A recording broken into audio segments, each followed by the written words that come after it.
Sufism یعنی تصوف ایک ایسا فلسفہ ہے جو دل سے دل تک کا سفر کراتا ہے۔ یہ صرف مذہب کا حصہ نہیں بلکہ زندگی جینے کا انداز ہے، ایک راہ ہے جو انسان کو اپنے اندر کی گہرائیوں میں لے جاتی ہے۔ تصوف ہمیں سکھاتا ہے کہ کیسے ہم اپنے دل کو صاف کریں، اپنے نفس کو قابو میں رکھیں اور خود کو اور دنیا کو محبت کی نظر سے دیکھیں۔ آج ہم بات کریں گے کہ صوفیزم کیا ہے، اس کے فلسفے کے بارے میں، کچھ مشہور صوفی شاعروں کی شاعری کے ساتھ، اور یہ کہ تصوف کا اثر لوگوں کی زندگی پر کیسا ہوتا ہے۔ صوفیزم ایک ایسا فلسفہ ہے جو انسان کو خدا کے قریب لاتا ہے، لیکن اس کا مطلب صرف عبادت یا مذہبی رسموں سے نہیں ہے۔ تصوف کہتا ہے کہ اس راہ کو جو دل کی صفائی، خود کی پہچان اور محبت الہی کے ذریعے سے گزرتی ہے۔ صوفی لوگ مانتے ہیں کہ ہر انسان کے اندر ایک روشنی ہے جو خدا کا نور ہے۔ اس نور کو پانے کے لیے انسان کو اپنے اندر کے جھوٹ، نفرت اور لالچ کو چھوڑنا پڑتا ہے۔ صوفیزم کا فلسفہ کہتا ہے کہ زندگی کا مقصد صرف دنیاوی چیزوں کو حاصل کرنا نہیں، بلکہ اپنے آپ کو سمجھنا اور خدا کے ساتھ ایک گہرا تعلق قائم کرنا ہے۔ یہ فلسفہ ہر مذہب اور کلچر میں پایا جاتا ہے، کیونکہ اس کا اصل مقصد انسان کو انسان بنانے کا ہے۔ صوفی لوگ کہتے ہیں کہ محبت، خدمت اور سچائی کے راستے یہی وہ راستے ہیں جو انسان کو اصلی خوشی دیتے ہیں۔ صوفی شاعری تصوف کا ایک اہم حصہ ہے، کیونکہ یہ دل کی بات کو لفظوں میں بیان کرتی ہے۔ صوفی شاعر اپنی شاعری کے ذریعے محبت، فنا اور خدائی کی تلاش کا پیغام دیتے ہیں۔ جلال الدین رومی 13ویں صدی کے ایک بزرگ صوفی شاعر اپنی شاعری کے ذریعے دنیا بھر میں مشہور ہے۔ ان کی شاعری محبت اور روحانیت کا دریا ہے۔ ایک مشہور شعر ہے ان کی کتاب مثنوی سے: باہر کی تلاش چھوڑ دو، اندر کا سفر شروع کرو۔ جہاں محبت کا نور ہے وہاں خدا کا بسیرا ہے۔ یہ شعر رومی کے اس فلسفے کو درست کرتا ہے کہ اصلی روشنی اور خدا کی تلاش باہر کی دنیا میں نہیں بلکہ اپنے دل کے اندر ہے۔ رومی کے زمانے میں لوگ مذہبی رسموں اور دنیاوی چیزوں میں کھوئے ہوئے تھے، لیکن رومی نے انہیں یاد دلایا کہ خدا کے قریب ہونے کا راستہ دل سے شروع ہوتا ہے۔ اس شعر میں رومی کہتا ہے کہ ہم اکثر باہر کی چیزوں، پیسہ، شہرت یا مذہبی رسموں میں خدا کو ڈھونڈتے ہیں، لیکن اصلی تلاش اپنے اندر ہے۔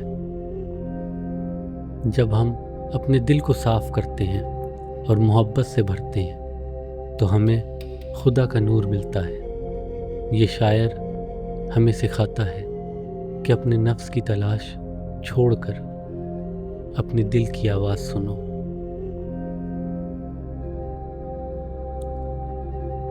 8ویں صدی کی ایک صوفی عورت رابعہ بصری اپنی محبت الہی کے لیے جانی جاتی ہیں۔ ان کی شاعری سادہ لیکن گہری ہوتی ہے۔ ایک مشہور شعر ہے: میرا دل تیرا گھر ہے اے میرے مولا، نہ روشنی چاہیے نہ دنیا کا میلہ۔ رابعہ بصری نے اپنی زندگی سادی جی اور انہوں نے دنیاوی چیزوں سے دوری اختیار کی۔ یہ شعر اس وقت کا ہے جب انہوں نے اپنے دل کو خدا کا گھر بنایا اور کہا کہ انہیں دنیا کی روشنی یا شہرت کی ضرورت نہیں۔ اس شعر میں رابعہ کہتی ہیں کہ جب خدا کے لیے انسان کا دل صاف ہو جاتا ہے تو اسے کسی باہر کی روشنی یا دنیاوی چیزوں کی ضرورت نہیں۔ یہ شاعر ہمیں سکھاتا ہے کہ اصلی سکون تب ملتا ہے جب ہم اپنے دل کو خدا کے لیے خالی کر دیتے ہیں اور اس کی محبت سے بھر دیتے ہیں۔ آج کے دور میں جب ہم ٹیکنالوجی اور دنیاوی چیزوں میں الجھے ہیں، یہ شعر ہمیں یاد دلاتا ہے کہ سکون دل کے اندر ہوتا ہے۔ تصوف کا اثر صرف اسلام میں نہیں، بلے شاہ 18ویں صدی کے پنجاب کے صوفی شاعر اپنی شاعری میں انسانیت اور محبت کا پیغام دیتے ہیں۔ ایک مشہور شعر ہے، نہ میں ہندو نہ میں مسلمان نہ سکھ نہ عیسائی، میں تو بس محبت کا بندہ، خدا کا سودائی۔ بلے شاہ کے زمانے میں مذہب اور ذات پات کے نام پر لوگ بٹ رہے تھے۔ بلے شاہ نے اپنی شاعری کے ذریعے یہ پیغام دیا کہ محبت اور انسانیت مذہب سے بھی بڑی ہے۔ یہ شعر ان کی اس سوچ کو درست کرتا ہے جو سب کو ایک ساتھ جوڑتی ہے۔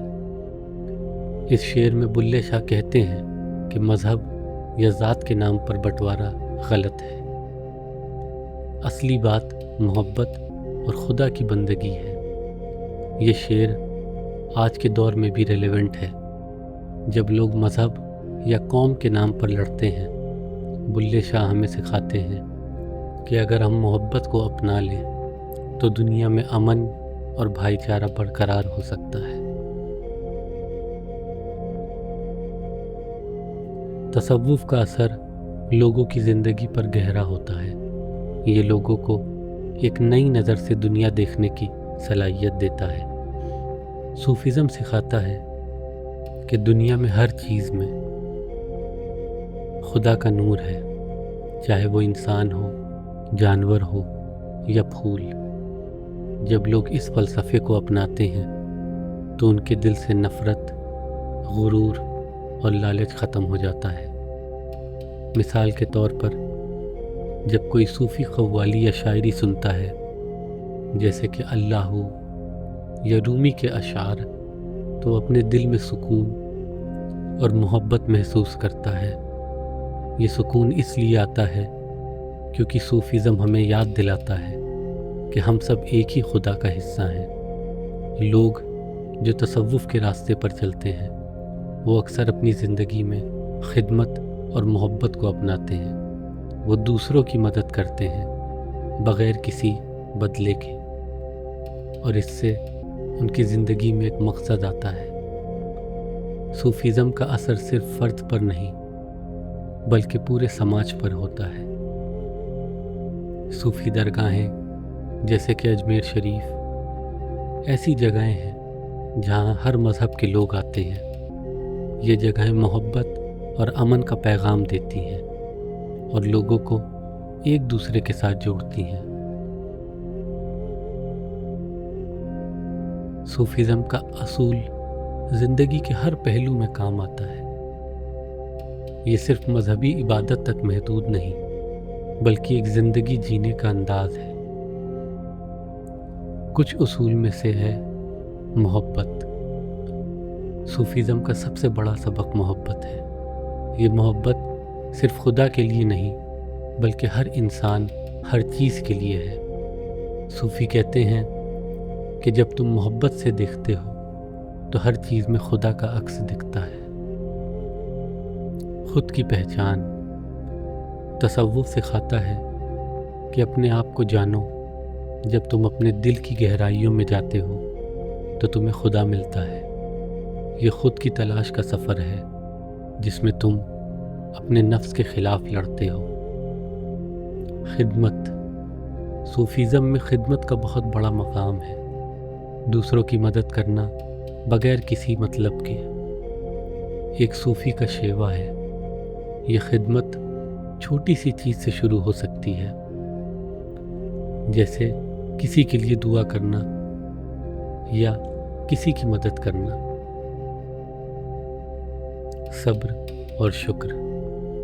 صوفی لوگ صبر اور شکر کو اپنی زندگی کا حصہ بناتے ہیں۔ وہ کہتے ہیں کہ ہر مشکل میں خدا کی کوئی حکمت ہوتی ہے اور ہر چیز کے لیے شکر ادا کرنا چاہیے۔ اور آخری، فنا کا مطلب ہے اپنے نفس کو مٹا دینا۔ یہ اس بات کا نام ہے کہ تم اپنے گھمنڈ، اپنے لالچ اور خود غرضی کو چھوڑ دو اور اپنے آپ کو خدا کے حوالے کر دو۔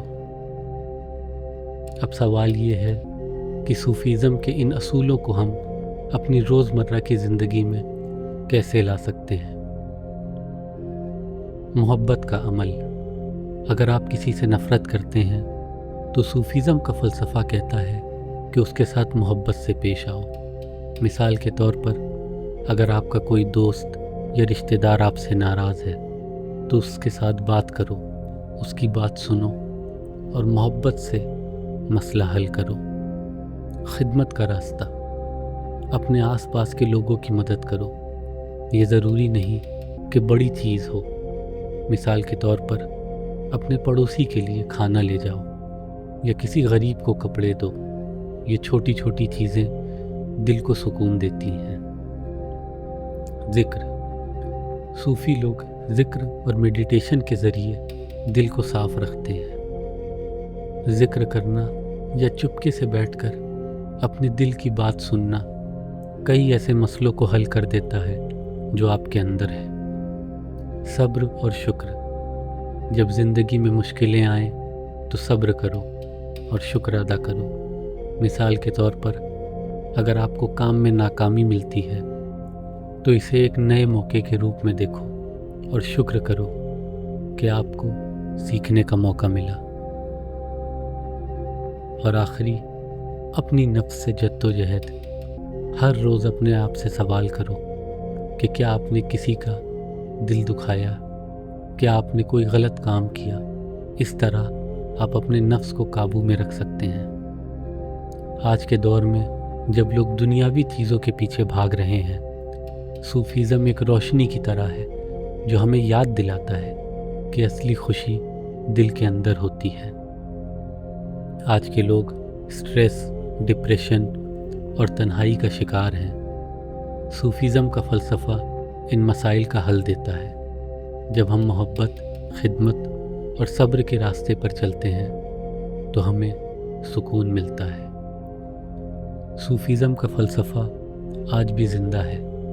آپ دیکھ سکتے ہیں کہ لوگ صوفی قوالیاں سنتے ہیں، درگاہوں پر جاتے ہیں اور صوفی شاعری پڑھتے ہیں۔ یہ سب چیزیں ہمیں یاد دلاتی ہیں کہ زندگی کا مقصد صرف پیسہ یا شہرت نہیں، بلکہ دل کا سکون ہے۔ صوفیزم ایک ایسا فلسفہ ہے جو انسان کو بناتا ہے۔ یہ ہمیں سکھاتا ہے کہ محبت، خدمت اور سچائی کے راستے ہی وہ راستے ہیں جو ہمیں اصلی خوشی دیتے ہیں۔ رومی، رابعہ بصری، بلے شاہ، امیر خسرو یا تمام دوسرے صوفیوں کی شاعری ہمیں یاد دلاتی ہے کہ دل کا سفر ہی اصلی سفر ہے۔ تصوف کا اثر لوگوں کی زندگی پر گہرا ہوتا ہے اور اس کے اصول آج بھی ہماری زندگی میں عمل میں لائے جا سکتے ہیں۔ تو چلیے آج سے ایک چھوٹا سا قدم اٹھائیں، اپنے دل میں محبت جگائیں، کسی کی مدد کریں اور اپنے آپ کو سمجھنے کی کوشش کریں۔ صوفیزم کا سفر شروع ہوتا ہے جب ہم اپنے دل کی آواز سنتے ہیں۔ یہ سفر نہ صرف ہمیں خدا کے قریب لاتا ہے بلکہ ہمیں ایک بہتر انسان بھی بناتا ہے۔